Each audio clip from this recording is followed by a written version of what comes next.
Do naturalized citizens have to worry? It is a complex process, number one, to denaturalize someone, and it is certainly not something that the government has done in great numbers over the years. It has been rare. So here's the deal. The government is trying to make it easier for them to do it. And there are 10 categories, very broad categories, to go after people. So for instance, they could go after physicians who are naturalized citizens, maybe for Medicaid/Medicare fraud. Maybe they submitted reimbursement. I don't even know what they call it in their world, but maybe they've submitted for payment to the federal government their reimbursement. There might have been some fraud there. So any kind of financial fraud against the United States, whether it is a financial fraud against the IRS or financial fraud against Medicare, Medicaid, they could actually be denaturalized. There's more to it than that, but here you have a physician who could be denaturalized in that regard. You might have someone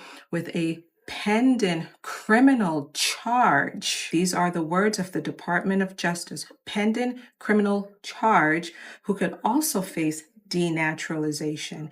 And then you have another big pool of people who the government just thinks, okay, let's go after them. So this is the problem when the policies become so broad and redundant, it justifies going after just about anyone. And there are 25 million naturalized citizens in the United States. I think we all should be concerned because it is an attempt to strip citizenship from individuals. It's a cohesive strategy to limit citizenship to a smaller group of people.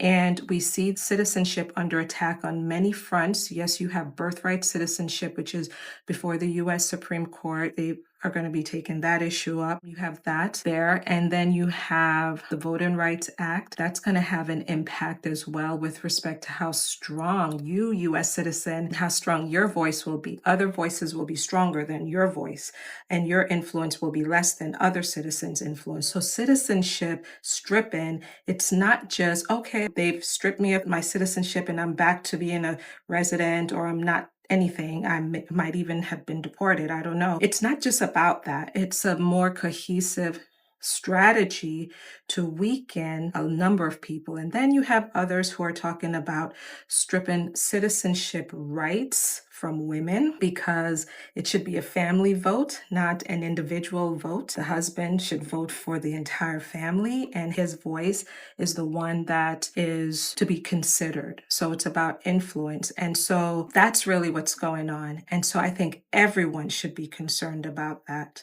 not just the immigrant who naturalize, but even US born citizens need to be concerned about the overall strategy that is well coordinated to strip citizenship rights from various groups of people. That's what's really going on. So yes, you should be concerned. I'm deeply concerned. So I'm really talking a lot about it now to those who really want to learn, and we're gearing up to defend some of you in civil federal court with respect to denaturalization. That's what we're working on because this administration is looking to make something of this. So we want to be prepared and work with the best people, co-counsel with the right counsels to help defend your right to be an influential citizen. You could be a citizen but have no say, apparently.